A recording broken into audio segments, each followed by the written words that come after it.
Hi friends, இன்னைக்கு நம்ம சுவையா ரம்பம் குக்கரியில் beginners and bachelors recipe number 4 பார்க்க போகிறோம். என்னென்னா ஒரு சூப்பர் டேஸ்டான பாவக்காய் தொக்கு. ரொம்ப சிம்பிளான டேஸ்டியான ரெசிபி இது, ஹெல்தியும் கூட. இன்க்ரீடியன்ட்ஸ் பார்க்கலாம். 2 வெங்காயம், ஒரு தக்காளி, இந்த அளவுக்கு வேர்க்கடலை, 1 ஸ்பூன் சீரகம், 1 ஸ்பூன் கருப்பு எள்ளு, தாளிக்கிறதுக்கு கடுகு, உளுத்தம்பருப்பு, கடலைப்பருப்பு, 1 கப் அளவுக்கு பாகக்காய் கட் பண்ணி உள்ள இருக்க சீட்ஸ் எடுத்து வச்சிருக்கேன். 2 டேபிள் ஸ்பூன் மிளகாய் தூள், 1 டீஸ்பூன் மஞ்சள் தூள், நெல்லிக்காய் அளவுக்கு புளி எடுத்து ஊற வச்சிருக்கேன். இப்போ இந்த சுவையான ரெசிபி, ஈஸியான ரெசிபி எப்படி பண்ணுறதுன்னு பார்க்கலாம். ஒரு கடாயில் நல்லெண்ணெய் எடுத்துக்கிறேன். நல்லெண்ணெய் வந்து இதில் கொஞ்சம் தாராளமாக ஊற்றிக்கோங்க. ஒரு 3 டேபிள் ஸ்பூன் அளவுக்கு. எண்ணெய் நல்லா சூடானதும் தாளிக்கிறதுக்காக வச்சுருந்த எல்லா இன்க்ரீடியன்ஸும் உள்ளே போடலாம். கடுகு, உளுத்தம்பருப்பு, கடலைப்பருப்பு, இதெல்லாம் நல்லா பொரிஞ்சு வரட்டும். அது வரைக்கும் வெயிட் பண்ணுங்கள். நல்லா பொரிஞ்சு வந்ததுக்கப்புறமா கட் பண்ணி வச்சுருக்கிற வெங்காயம், கருவேப்பிலை, இது எல்லாத்தையும் இதில் போட்டு வதக்கி எடுக்கலாம். நல்லா வதங்கி வரட்டும். பாகற்காய் கசக்கும் அப்படின்னு சொல்லிட்டு நிறைய பேர் யூஸ் பண்ண மாட்டாங்க. ஆனால் இந்த ரெசிபி இந்த ஸ்டைலில் செஞ்சு பாருங்கள், கசப்பு தெரியாது. ப்ளஸ் நம்ம வெல்லம் இதெல்லாம் எதுவுமே ஆட் பண்ண போகிறதில்ல. ஒரு சிலவங்க வெல்லமும் ஆட் பண்ணுவாங்க, நம்ம அதெல்லாம் ஆட் பண்ணலை. இப்போது ஒரு பழுத்த தக்காளி வச்சுருந்தோம், அதை கட் பண்ணியாச்சு. இதில் ஆட் பண்ணிடலாம். இதுவும் நல்லா வதங்கி வரட்டும்.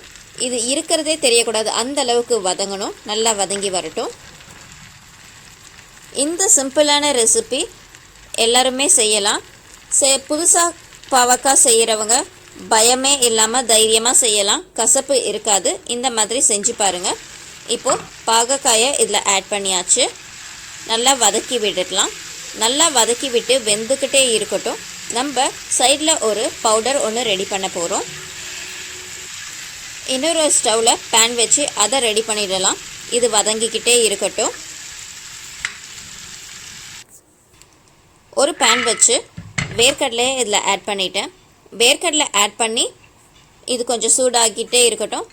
சீரகம் வச்சுருந்தோம்ல, அதுவும், இது கூட எள்ளும் ஆட் பண்ணியாச்சு. வேர்க்கடலை நல்லா கலர் ஆகணும் அப்படின்னு சொல்லிட்டு, பட் கொஞ்சம் ரோஸ்ட் ஆகட்டும். கொஞ்சம் ரோஸ்ட் ஆனதுக்கப்புறமா எடுத்து ஆற வச்சு மிக்சியில் போட்டு பவுடர் ஆக்கி வச்சிடலாம். தண்ணி எதுவும் சேர்க்க தேவையில்ல, பவுடராக கிரைண்ட் பண்ணி வச்சிடலாம். இப்போது இது வதங்கிட்டுருக்குல்ல, ஓரளவுக்கு வதங்கினதுக்கப்புறமா, அதாவது ஒரு 3-4 நிமிஷம் நல்லா வதங்கினதுக்கப்புறமா கொஞ்சமாக சால்ட் ஆட் பண்ணுறேன். சால்ட் ஆட் பண்ணிவிட்டு, நான் கல்லுப்பு தான் ஆட் பண்ணுறேன், அதனால் கொஞ்சமாக தான் ஆட் பண்ணுறேன். பாருங்கள், உங்களுக்கு தேவையான அளவுக்கு யூஸ் பண்ணுற சால்ட்டில் பாதி அளவுக்கு இப்போ ஆட் பண்ணிக்கோங்க. இது ஆட் பண்ணி நல்லா மிக்ஸ் பண்ணி விட்டுட்டு, மஞ்சள் தூள், மிளகாய் தூள், இது ரெண்டுத்தையும் ஆட் பண்ணி மிக்ஸ் பண்ணி விட்டு வேகட்டும். மிளகாய் தூள் நான் 2 டேபிள் ஸ்பூன் போட்டிருக்கேன். உங்களுக்கு இன்னும் காரம் ஜாஸ்தி வேணும் அப்படின்னு சொன்னால் கூட ஆட் பண்ணிக்கோங்க. இது கூட 1 டீஸ்பூன் வேணால் எக்ஸ்ட்ரா ஆட் பண்ணிக்கோங்க. இதை இப்போ நல்லா மிக்ஸ் கொடுத்துட்டு கொஞ்சம் வதங்கட்டும். இது கொஞ்சம் நல்லா வதங்கினதுக்கப்புறமா புளி தண்ணி வச்சுருக்கோம்ல, அதை இது கூட ஆட் பண்ணிடலாம். புளியை நல்லா கையால் அந்த தண்ணியில் கரைச்சி அந்த தண்ணியை ஃபில்டர் பண்ணி இதில் ஆட் பண்ண போகிறோம். புளி தண்ணி நிறையா ஆட் பண்ண வேண்டாம். இப்போ நம்ம பாவக்காய் போட்டோம்ல, அந்த கப்பால் ஒரு 1/4 கப் அந்த அளவுக்கு தண்ணி ஆட் பண்ணியிருக்கேன், புளி தண்ணி. இதோட இந்த தண்ணி அளவுக்கு போதும் அப்படின்னு சொன்னால் இதோட விட்டுடலாம். இல்லைனா வந்துட்டு பிளெயின் வாட்டர் கொஞ்சம் ஆட் பண்ணிக்கோங்க. நான் கொஞ்சமாக பிளெயின் வாட்டர் ஆட் பண்ணியிருக்கேன். இது நல்லா வந்துட்டு வதங்கி வரட்டும். இந்த தண்ணி இருக்கிறது தெரியாமல் நல்லா சுண்டி வரணும். அந்த அளவுக்கு வேகட்டும். இது வேகிறதுக்கு ஒரு 10 மினிட்ஸ் எடுக்கும். இங்கே பாருங்கள், 10 மினிட்ஸ் ஆயிடுச்சு. நம்ம கொஞ்சம் தான் முன்னாடி சால்ட் போட்டோம், இப்போ கொஞ்சம் சால்ட்டை ஆட் பண்ணிடலாம். நீங்கள் சால்ட் செக் பண்ணிக்கோங்க. நான் கொஞ்சமாக இப்போ சால்ட் ஆட் பண்ணுறேன். சால்ட் ஆட் பண்ணிவிட்டு ஒரு மிக்ஸ் கொடுத்துட்டு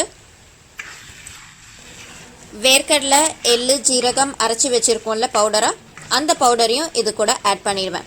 ஆட் பண்ணிவிட்டு அவ்வளோதான், ஸ்டவ் ஆஃப் பண்ணிடலாம். ஒரு மிக்ஸ் கொடுத்துட்டு இதில் நம்ம ஆட் பண்ண தண்ணியெல்லாம் நல்லா சுண்டி இங்கே பாருங்கள் நல்லா கலர்ஃபுல்லாக வெந்திருக்கு. இந்த ஸ்டேஜில் பவுடரை ஆட் பண்ணியாச்சு. ஆட் பண்ணிவிட்டு ஸ்டவ் ஆஃப் பண்ணிடலாம். நம்மளோட சுவையான பாகற்காய் ரெசிபி ரெடி ஆயிடுச்சு. பாகற்காய் உடம்புக்கு ரொம்ப நல்லது. டயபெட்டிஸ் கண்ட்ரோல் பண்ணுற தன்மை நேச்சுரலாகவே பாகற்காய்க்கு இருக்குது. அதில் இன்சுலினுக்கு ஈக்குவலான காம்பவுண்ட் சிலது இருக்குது. பி இன்சுலின் சொல்லுவாங்க. அதுதான் டயபெட்டிஸை கண்ட்ரோல் பண்ணுது.